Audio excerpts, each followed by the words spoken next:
Are you trying to grow your real estate business by cold calling, expired listings, for sale by owners, etc.? I highly suggest that you use some sort of dialer. I like Vulcan 7.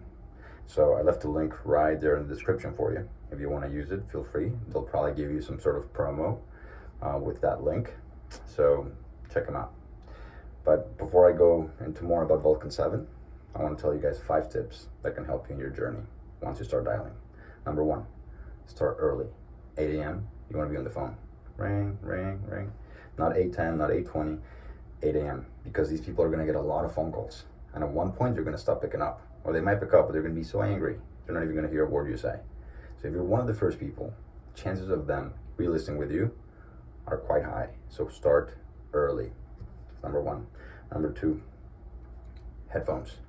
And I used AirPods for a while, but I highly suggest that you get the ones with the wire that connect to your phone or your laptop, whatever you're using, because the AirPods can, sometimes people don't hear you as well, okay? But in that same train of thought, don't use both headphones. You don't need to. At least not when the phone's ringing. Use one and turn down the volume. You don't need to hear that thing ringing super loud. You'll go nuts. You'll go crazy. Look at me. Look how I ended up. So what you want to do is use one headphone, turn the volume all the way down, just so you can hear a ring. As soon as somebody picks up, then you turn the volume up, then you put the other headphone on, and you're focused, right? That's number 2, headphones. Number 3, notes, right? Everything you hear that's important. Ideally, whatever dialer you're using is recording your call.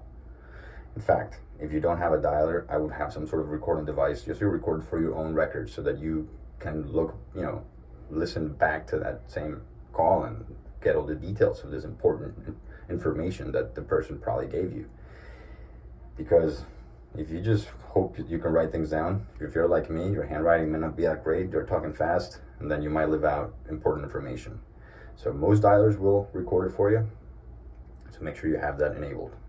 Otherwise, still take as many notes as you can. Number 3, that was number 3. So number 1, start early, 8 a.m. Number 2, headphones. 1 at first, 2 when they pick up.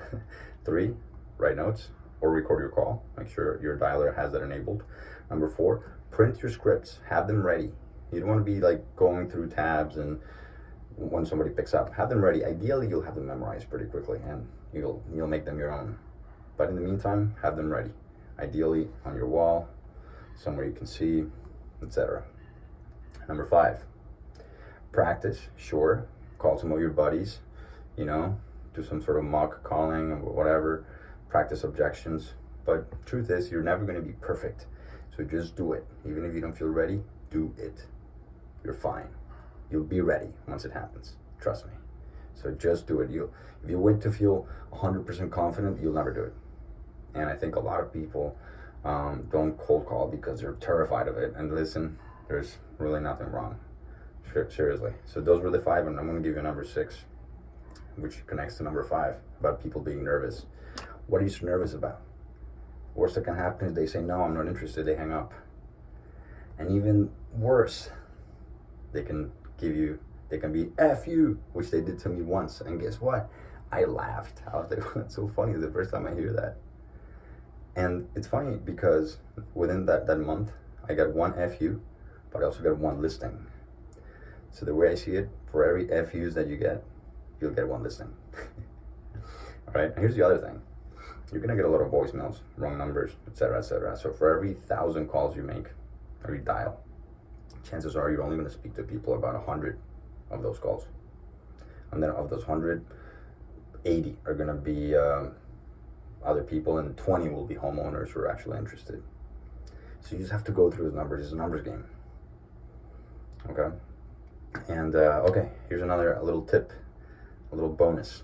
When you talk to people who are not the person you're looking for, hey, you're already on the phone. So I like to, and more often than not, they're nice, they're kind. They'll be like a receptionist or a wrong number. So after I already spoke to him, and it helps, especially if you're like getting started to practice, to feel comfortable talking. You can be like, hey, listen, so you're not Peter, great. Well, hey, listen, while I have you on the phone, would you happen to be interested in buying or selling in Miami, or do you know anybody? And then they might be like, oh, you know what, no, or you know what, maybe, here's my email. And then you add them to your database. That way, at least, that phone call wasn't a waste of time. So anyways, if you want to try Vulcan 7, they're amazing. The platform is easy to use. Their customer service is amazing. They have excellent training. It's solid. Check them out. Link in the description. If you have any questions, feel free to leave a comment, send me a message, anything you want. And of course, if you would like to buy or sell some real estate in Broward County, Miami-Dade, or Palm Beach, let me know. Happy to help you. And also, I have some listings that I have right now for sale. So if you're an agent and you want to find a buyer, let's work together. Let's get it sold. Anyways, Vulcan 7 link in bio. Like, follow, share this with your friends, with your family. Stay tuned for more.